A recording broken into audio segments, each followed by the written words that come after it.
Hey, salut les amis, bienvenue dans ce nouveau voyage à travers l'histoire. Aujourd'hui, on se plonge au cœur d'un événement majeur de notre histoire, la défaite de Vercingétorix à Alésia face à Jules César. Cette défaite reste une véritable énigme pour de nombreux historiens. Comment Vercingétorix, fort d'une armée 3 fois plus importante que celle de César, a-t-il bien pu perdre? Alors, découvrons tout cela ensemble. C'est parti!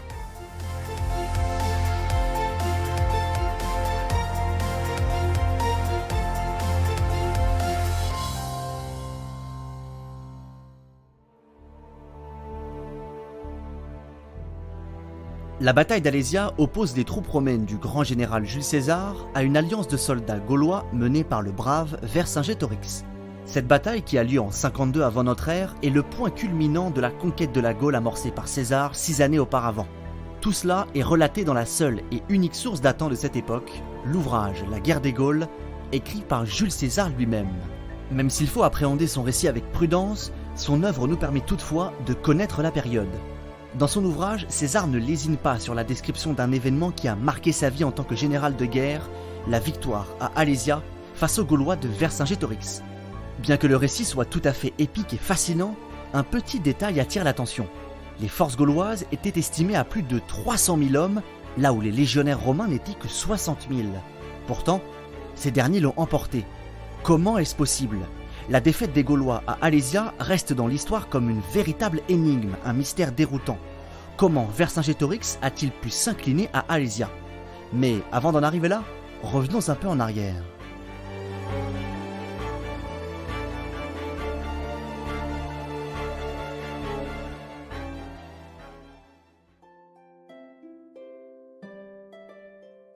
D'abord, mes chers amis, revenons un peu sur le contexte géopolitique de l'époque. Parlons dans un premier temps de la Gaule, ou en réalité des Gaules, car il s'agissait d'un vaste ensemble territorial regroupant plus de 50 tribus différentes. Ces dernières sont concentrées autour de places fortes, des villes dont elles tirent leur nom, que l'on appelle oppidum. Alésia en fait partie. Par Gaulois, on fait donc référence à toutes ces tribus. Même si elles ont des fonctionnements assez proches, elles ont suffisamment de différences pour s'affronter de temps à autre. Au IIe siècle avant Jésus-Christ, les Romains, installés de l'autre côté des Alpes, décident de rejoindre l'Espagne, nouvellement colonie romaine, en passant par le sud de la France, le long de la côte méditerranéenne. C'est ainsi que ces derniers mettent le pied en Gaule, qu'ils ne quitteront pas de sitôt. Les Romains s'établissent ainsi sur un territoire assez vaste qui recouvre une terre que l'on appellera plus tard la Provence. À la fin du IIe siècle avant notre ère, les Romains fondent ainsi leur première colonie en Gaule. Cette dernière prend le nom de Narbonnaise et s'étend rapidement sur une très large surface, englobant tout le sud de la Gaule et, par extension, de la France actuelle. Jules César en devient le proconsul en 58 avant notre ère.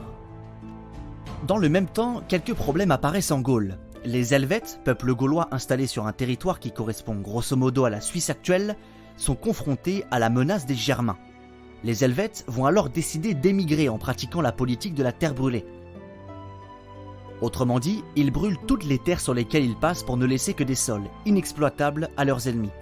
Le seul problème concerne le processus même d'émigration. En fuyant leurs terres, les Helvètes prévoient de passer par la province romaine, ce que César ne peut, bien entendu, pas accepter. Cependant, le proconsul, voyant les fractures et les déchirements qui animent la Gaule, commence à caresser l'idée de la conquérir. Un tel dessein ferait de lui un général glorieux, inégalé et d'une puissance considérable. Cependant, César décide d'attendre encore un peu. Les Helvètes, qui avaient rebroussé chemin, décident de concerter les Éduins, alliés de Rome, pour traverser leur territoire.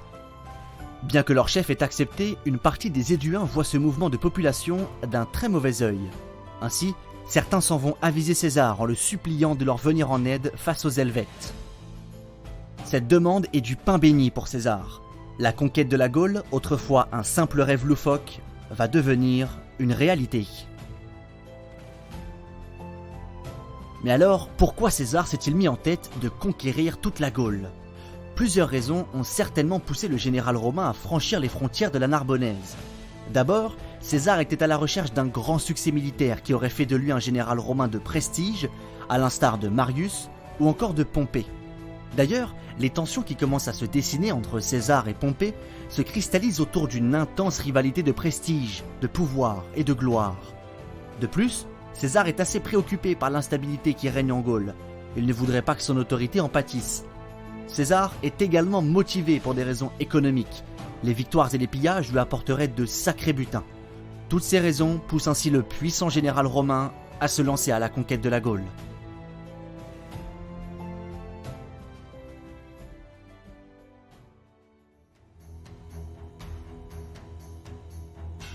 Mes amis, revenons sur le champ de bataille. En 58 avant notre ère, la conquête est lancée par une première victoire écrasante sur les Helvètes à Bibracte. César renvoie les Helvètes sur leurs terres qu'ils avaient brûlées quelque temps auparavant. Après cette première victoire de prestige, la conquête de la Gaule va se poursuivre à vitesse grand V. Sous le prétexte de la menace germaine, César envahit quasi toute la Gaule en soumettant les tribus les plus rebelles, comme les Belges au nord. Accompagné de ses légions redoutables, il parvient même à franchir la Manche pour envahir une partie de la Grande-Bretagne actuelle, où il défait ceux qui émigreront plus tard en France, les Bretons. Cependant, il faut nuancer un petit peu le récit de la conquête de la Gaule que fait César. En réalité, de nombreux peuples gaulois se sont soumis sans grande résistance. Les affrontements de grande ampleur ont été rares. Finalement, César s'est adjugé toute la Gaule sans grande difficulté. Durant plusieurs années, la coexistence entre Romains et Gaulois se porte même bien. César entretient de bonnes relations avec la plupart des chefs gaulois. Il en vient même à en nommer certains rois, un titre anecdotique, mais qui satisfait les Gaulois. Mais tout ça, c'est pour un temps seulement. En 54 avant Jésus-Christ, quelques révoltes éclatent au sein de la Gaule romaine.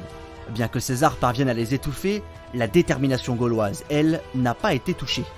En 52 avant notre ère, la rébellion prend une toute autre tournure.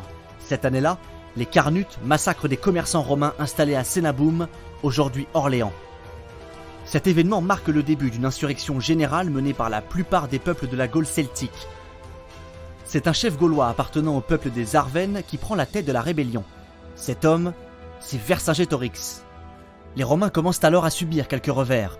Les insurgés défont les troupes de César à Gergovie, petit village gaulois situé en Auvergne. Dans le même temps, les Belges, qui s'étaient volontiers inclinés devant César, entrent également en rébellion.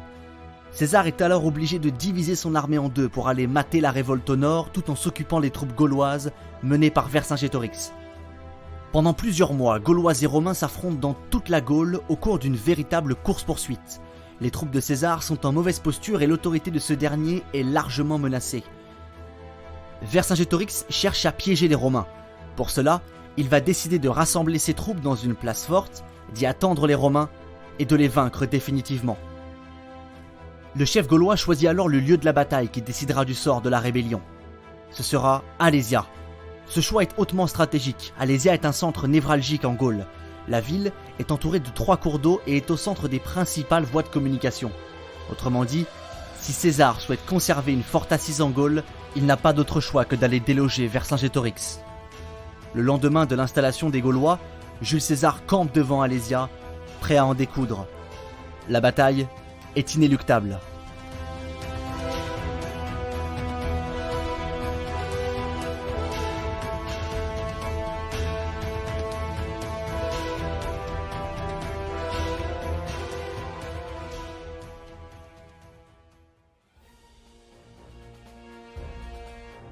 César sait bien que lancer un assaut sur la colline où est perché Alésia serait quasi suicidaire pour ses légions romaines. Il décide plutôt d'installer durablement ses troupes tout autour de la ville pour l'encercler. C'est alors que de vastes travaux sont lancés pour consolider les positions romaines autour d'Alésia. César fait alors construire 2 lignes de fortification de plus de 10 km chacune, une tournée vers l'intérieur appelée contrevallation et une vers l'extérieur pour bloquer de potentielles attaques surprises appelées circonvallation. Entre ces 2 lignes de fortification, les Romains installent leur campement. Cette innovation militaire témoigne de tout le génie romain, qui bien souvent est à l'initiative de Jules César. Dans l'histoire des sièges militaires, celui d'Alésia est un véritable chef-d'œuvre. Le siège s'avère dès le départ très douloureux pour les Gaulois. Vercingétorix est contraint de faire sortir les femmes et les enfants pour diminuer le nombre de bouches à nourrir. Rien n'y fait. La faim s'intensifie et la pénurie sévit dans les rangs gaulois. Pour rappel, on se situe aux alentours du mois de septembre de l'année 52 avant notre ère. À l'extérieur de la ville, une armée gauloise dite de secours se constitue à une vitesse incroyable et rejoint le chef gaulois assiégé à Alésia. À leur arrivée aux abords des fortifications extérieures, les troupes gauloises se heurtent à de solides défenses romaines. Vercingétorix ordonne aux troupes assiégées de descendre vers les fortifications intérieures pour tenter d'opérer la jonction avec l'armée de secours entre les deux lignes de fortifications romaines. Les Romains peinent à retenir les assauts, les Gaulois sont en bonne posture. Mais voilà que tout à coup, César sort sa carte joker. Une armée de soldats germains alliés à Rome déferle depuis un mont voisin sur Alésia pour soutenir les légionnaires romains. La surprise est totale et Vercingétorix ordonne la retraite. La première tentative gauloise est ainsi un échec.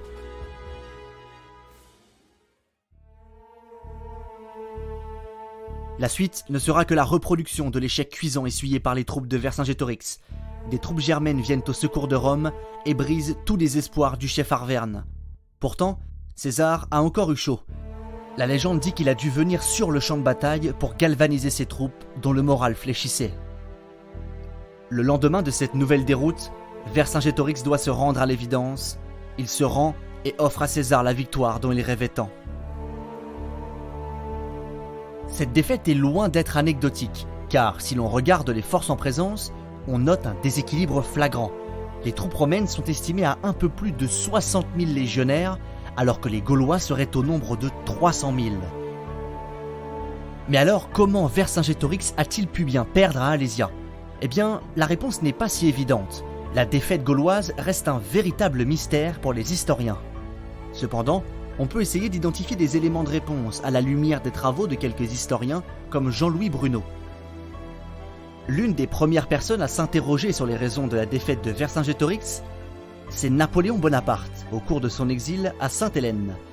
Grand admirateur du général qu'était César, Napoléon ne comprend pas comment le chef gaulois a pu laisser échapper la victoire. D'abord, il faut bien identifier le rôle prépondérant joué par les espions de César. Il y a fort à parier que ce dernier ait été tenu au courant des manœuvres gauloises à plusieurs reprises. Ainsi, ces légionnaires ont pu devancer leurs adversaires et les mettre en déroute.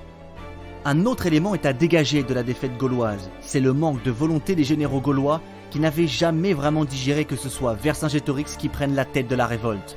Une fois que l'armée de secours avait percé les lignes de fortification, la victoire était proche.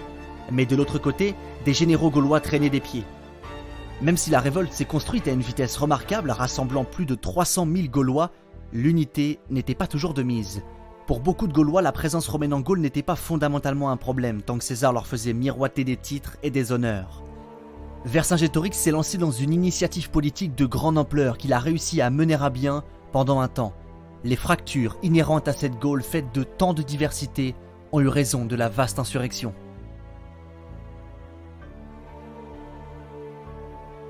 La suite, vous la connaissez. La révolte s'éteint et César peut enfin achever sa conquête de la Gaule. Le général romain est auréolé de gloire et son prestige n'en est que renforcé. Seulement, de l'autre côté des Alpes, les exploits de César irritent le Sénat romain et son principal ennemi, Pompée. Après la victoire à Alésia, Jules César est déclaré ennemi public par le Sénat. S'ensuit alors un épisode célèbre de la République romaine. César est interdit de franchir le Rubicon, autrement, une guerre éclatera. Le général romain, assoiffé de gloire, outrepasse les ordres et plonge l'Italie romaine dans une sanglante guerre civile. Mais ça, c'est une autre histoire.